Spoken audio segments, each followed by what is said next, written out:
Hello friend, स्वागत है आपका आपके K2Z में।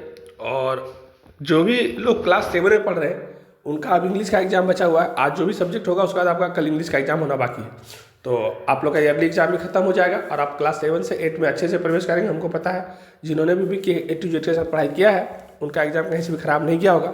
और आप लोग के लिए एक आवश्यक सूचना ये भी है, शुरू में बता दे रहे कि जो भी बच्चे चाहे जो भी स्टूडेंट क्लास 8 से नीचे पढ़ते हैं या 8 तक रहेंगे और जो 8 से ऊपर 9, 10, 11, 12 तक जाएंगे, इन सभी के लिए विक्की A to Z की तरफ से ऑफलाइन क्लास शुरू हो रहा है 1 अप्रैल से। लेकिन उससे पहले 30 तारीख तक आप लोग का जिनका एडमिशन होगा उनका डिटेल्स देना होगा। और सिर्फ मात्र 200 रुपये में पढ़ाया जाएगा महीना, या फिर पूरा 1 साल का कोर्स का 2000 रुपये, दो में से कोई एक ही होगा।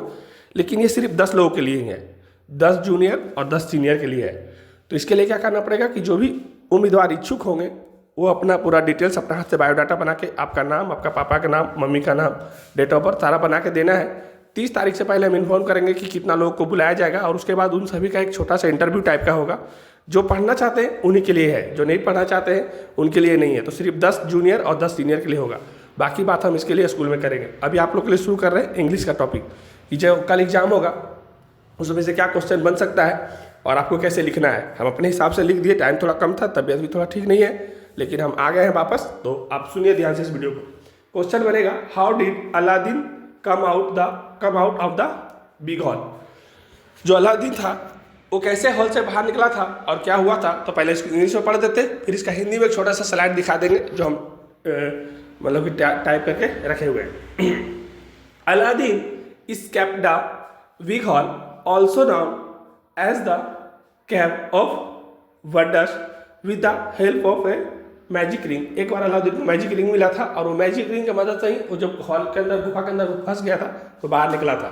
When trapped he rub the ring in disperse in hand टेंट्री summoning a genie who then released him from the cave. Later he used a magic lamp to summon another jinn who helped him further. नहीं समझ में आएगा, हिंदी में सुन लीजिए एक बार इसको, फिर इसको इंग्लिश में सुनेंगे। अलादीन का एक जादुई अंगूठी की मदद से एक जो हॉल था, छेद गुफा, उससे बच के वो निकला था। जब उसने निराशा में अंगूठी को रगड़ा, मतलब जब वो गुस्सा लग रहा था कि हम गुफा के अंदर फंस गया तो रगड़ा, तो उससे एक जिन प्रकट हुआ था अंगूठी इससे रगड़ने से। और गुफा से मुक्त करने में वही मदद किया था और वही जो जिन निकला था वही उसको बाहर निकाला था, जिससे जादुई चिराग के कब्जे में रहते हुए अपनी माँ के पास वापस जा सका था। तो आप इसको अच्छा से समझ लीजिएगा। उसके बाद नेक्स्ट क्वेश्चन बनेगा, दूसरा क्वेश्चन। एक पोएम दिया रहेगा, ringing through the rain. Poem को पढ़ लीजिएगा, उसके बाद आपको इसको लिखना होगा। हम डायरेक्ट आंसर दे रहे हैं क्योंकि ज़्यादा टाइम है नहीं। आप डायरेक्ट लिखिएगा जो पोएम दिया रहेगा उसका आंसर में कि in the poem running through the rain the poet does not complain about the lack of shelter because the find joy and delight in running through the rain. मतलब उसको बारिश से कोई परेशानी नहीं हो रहा, बारिश को काफ़ी एंजॉय कर रहा है, उसको कोई तकलीफ बारिश से नहीं है। The poet appreciated the beauty and freshness that the rain bringing enjoying the exercise of the rain drops and the sounds the make the poem emphasize the pleasure of being in the rain rather than the discomfort of getting wet। वो जो बारिश हो रहा था, भीगा भीगा मौसम था, उसके बारे में समझना, हिंदी थोड़ा समझ लीजिए कि जो कविता लिखा गया है रनिंग टू द रेन में, कभी आश्रय ना मिलने की शिकायत नहीं करते। उनको रहने का कोई जगह नहीं मिला कभी को, उसके लिए उसको कोई शिकायत कभी को है ही नहीं, क्योंकि उन्होंने सीधे बारिश का अनुभव करने में आनंद और खुशी मिलती है। उनको लगा कि हम कहीं रहने की जगह अच्छी जाते हैं तो उससे अच्छा कि हम बारिश में खुला घूम रहे हैं, और उनको बारिश में काफ़ी अच्छा अनुभव हो रहा है, खूब आनंद और खुशी का अनुभव करते हैं। कभी बारिश की सराहना करता है जो धूल को धो देती है, और कभी इसलिए बारिश की सराहना करती है कि बारिश जो होता है वो धूल को धो देती है और गर्मी से राहत देती है। कविता बारिश के प्रति प्रेम और उसमें दौड़ने की खुशी को व्यक्त किया गया। तो आप अच्छा से इसको हिंदी में एक बार समझ लीजिए और इंग्लिश को अच्छा से नोट करके एक दो बार पढ़ लीजिए, आपको क्लियर हो जाएगा। उसके बाद जब आगे बढ़ेंगे तो आपके पास कुछ क्वेश्चन एक्टिव और पैसिव वॉइस में देगा। एक्टिव मतलब वो होता है कि जिसमें एक्टिव मतलब आपका रहना जरूरी होता है, आप जब तक रहते हैं तभी को काम। जैसे मान लेते हम अभी किसी को पीट रहे हैं, तो हम हैं तब किसी को पीट रहे हैं, तो वो एक्टिव वॉइस में होगा। तो जैसे हिंदी में बताओ, अंग्रेजी में अगर ऐसा क्वेश्चन दिया रहेगा कि अर्जुन थ्रू मुकेंदर, मतलब अर्जुन थॉट मुकेंदर, अर्जुन थॉट थे, चाहे किसी का नाम जोड़ दे, नाम ऊपर से वो सीधा आगे गलत कुछ भी लिख सकता है। तो जो किसी जिसे हम किसी को पढ़ा रहे हैं, तो हम हैं तब पढ़ा रहे हैं, हम नहीं तो कैसे पढ़ा रहे हैं, नहीं पढ़ा रहे हैं। तो हम किसी के सामने बैठ के अगर पढ़ा रहे हैं तो एक्टिव वॉइस हो गया। क्या हो गया? Voice active voice. लेकिन हम आपके पास नहीं है, हम कहीं और अगर पढ़ा रहे हैं तो वो पैसिव वॉइस में आ जाएगा। क्यों? क्योंकि आप मेरा आपके पास रहना जरूरी नहीं है, ऐसे आप समझ सकते हैं। तो अर्जुन थॉट मुकेंदर या कुछ भी नाम दे देगा तो एक्टिव वॉइस में हो जाएगा। I have done this work, मतलब हम हैं तो ये वर्क को कर दिए या कर रहे हैं, active voice. The chair have been broken, अब कोई चेयर टूटा, उसमें मेरा रहने की कोई जरूरत नहीं। चेयर अपने से भी टूट सकता है, कोई भी तोड़ सकता है, उसमें मेरा जरूरत नहीं है, ऐसे समझने के लिए तो पैसिव वॉइस है। सी सॉफ्टवेयर क्लोज यस्टरडे, तो स्टॉप मतलब कि कोई शॉप है, दुकान है, वो कल बंद है, तो ये पैसिव वॉइस में आ जाएगा। The thieves were caught yesterday, तो ये भी पैसिव वॉइस में आ जाएगा। तो आप एक बार समझ लीजिए कि जहाँ पे किसी का रहना जरूरी होता है, प्रेजेंट जरूरी होता है, जहाँ पे उसका रहने से कोई काम हो रहा है वो एक्टिव होता है, जहाँ पे आपको नहीं रहने से कोई फर्क नहीं पड़ता वो पैसिव में होता है। जैसे मान लेते कि हम किसी का काम करने गए और हमको 100 रुपया दिया दिन भर काम करने का, तो हम किए तब दिया, अब हम कहीं नहीं भी है तब भी वैसे 100 रुपया आ रहा है। जैसे मान लिया हम पढ़ा करके छोड़ दिए, अब बाद में उससे पैसा आ रहा है, तो वो मेरा पैसिव वॉइस है। तो एक्टिव पैसिव को आप ऐसे समझ सकते हैं या आपको जैसे समझ में आएगा इसको आप लिख के समझ सकते हैं। आगे कुछ मैच करने का क्वेश्चन आएगा, तो मैच करने के लिए आएगा तो आप क्या करिएगा कि जैसे मैच करने के लिए आएगा तो कैप्चर, तो कैप्चर को किससे मैच करना है? तो कैप्चर को मैच करना है साइज से, SEIZD, और टेरिटरी को एरिया से मैच करना है। मैरी को हैप्पी मैरी, तो हैप्पी को मैरी से करेंगे।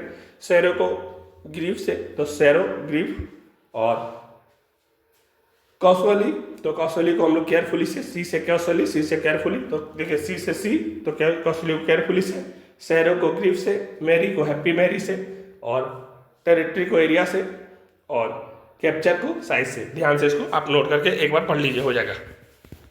कुछ फिल इन द ब्लैंक करके आ सकता है। फिल इन द ब्लैंक में क्या है, तो आप उसको दिया हुआ रहेगा पैसेज टाइप का, उसको पढ़ लीजिएगा, है ना, और उसके बाद उसको समझ लीजिएगा, उससे भी आपका आंसर हो सकता है। वहाँ पे दिया रहेगा तो आपको देख के लिखने मिलेगा। जैसे हम जो समझ रहे हैं कि to start washing your hand dash then with clean water, जब भी हम लोग हाथ कभी धोते हैं तो उससे पहले क्या करते हैं, हम लोग हाथ को पहले गीला करते हैं, तो वेट में गीला होता है तो पहले उसको गीला करते हैं, तो वहाँ पर हैंड को wet them with clean water, तो वेट लिख देंगे। फिर है soap should be lather to cover all areas including dash your fingers, मतलब फिंगर्स के बीच में हम लोग को जो उंगली रहता है उसके बीच में ऐसे करके रगड़ हम लोग अच्छा से मिलाते हैं, उसके बाद धोते हैं, तो बिटवीन फिंगर के बीच, तो बिटवीन लिख देंगे। क्या लिखेंगे? इंक्लूडिंग बिटवीन, इंक्लूडिंग बिटवीन, दो के बीच तो बिटवीन होता है।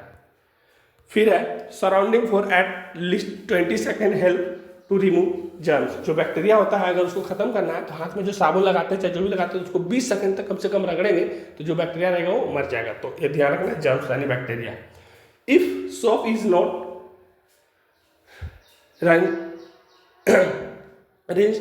Range of properly it might leave soap on, तो यहाँ पर लास्ट में सोप लिख देंगे, ऑन दिया रहता है तो सोप यहाँ पे हो जाएगा, है ना, साबुन की मदद से। ठीक है, उसके बाद आपको एक डॉल्फिन पे पैराग्राफ लिखने के लिए आ सकता है। हम लोग देखिए इंग्लिश मीडियम में है नहीं, तो पहले इसको हिंदी में आपको समझना चाहिए, उसके बाद हम आपको इंग्लिश पे पहले बताएंगे। तो पहले आप लोग इंग्लिश हिंदी में इसको समझिए कि अगर डॉल्फिन के बारे में लिखा गया तो आप लिखिएगा डॉल्फिन जो होता है विश्व में पाए जाने वाले समुद्री स्तनधारी जीव है। मतलब डॉल्फिन जो है कैसा मछली है, तो डॉल्फिन जो है पूरा विश्व में पाया जाता है, और जो समुद्री जीवधारी है मतलब ये दूध पिलाने वाला, स्तनधारी मतलब दूध पिलाने वाला जीव है डॉल्फिन। ऐसा भी क्वेश्चन बनता है ऑब्जेक्टिव में, बड़े बड़े एग्जाम में। मुख्यतः उथले समुद्र में वे अपनी बुद्धिमत्ता, चपलता और चंचलता व्यवहार के लिए जाना जाता है। और डॉल्फिन जो होता है ना सबसे चंचल होता है, सबसे तेज, सबसे चालाक होता है। आप जान लीजिए ऐसा जानवर है एकदम बहुत चंचल होता है, पानी के अंदर रहते हुए भी, जो मनुष्यों के साथ भावनात्मक समानताएं साझा करता है। और ये जैसा मनुष्य का व्यवहार है ना वैसा व्यवहार भी करता है कौन? डॉल्फिन, जो पानी में रहता है।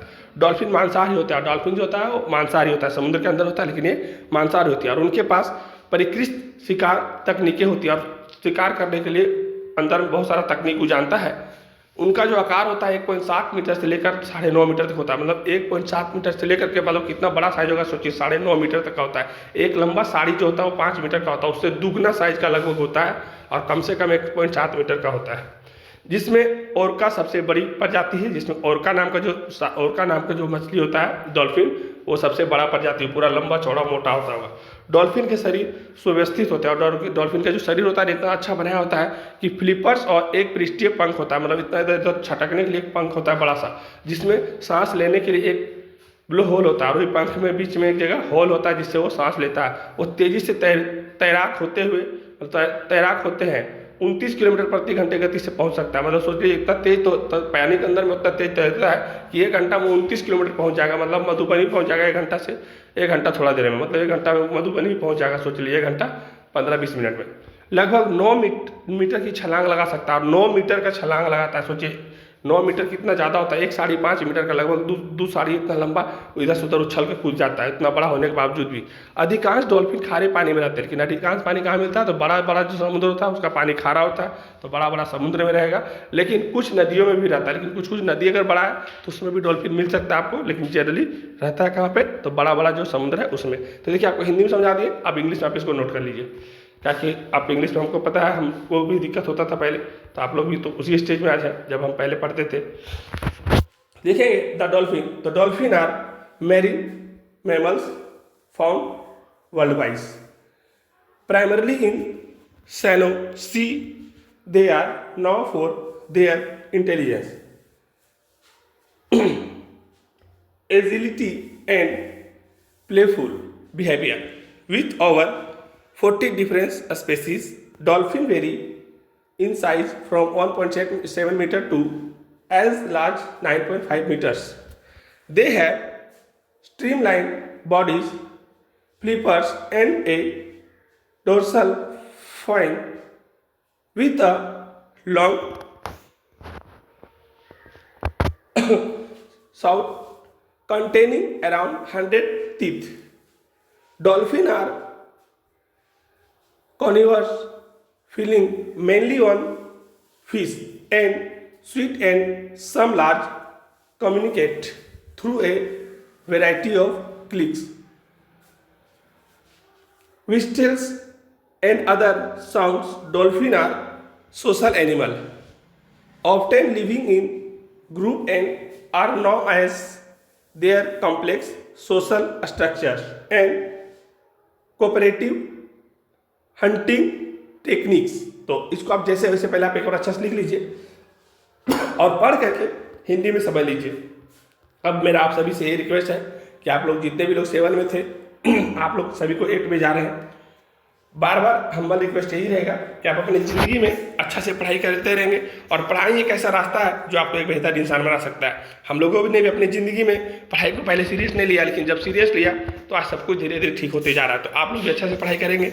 और लास्ट बात ये कहते हैं फिर से वही चीज़ जो स्टार्टिंग में बताए थे कि जिनका भी ऑफलाइन में क्लास विक्रम सर के थ्रू चाहिए रहेगा तो 30 तारीख से पहले आप लोग संपर्क कर लेंगे, अपना एक छोटा सा बायोडाटा बना लेंगे। सिर्फ 10 लोग क्लास से 8 तक रहेंगे और 10 लोग क्लास 8 से ऊपर रहेंगे। उसमें लड़का लड़की कोई भी हो सकते हैं, जगह होगा सब आपको बता दिया जाएगा। और बाकी जो भी चीज़ पूछना होगा तो आप कमेंट में पूछ सकते हैं। अच्छा लगे वीडियो तो लाइक करिए, जो शेयर नहीं करते अपने दोस्तों को शेयर करिए, क्योंकि इस वीडियो पे 1000 जब सब्सक्राइबर हो जाएगा तो इसी चैनल के थ्रू से स्मार्ट बोर्ड भी होगा और विक्रम सर लाइव भी आएंगे।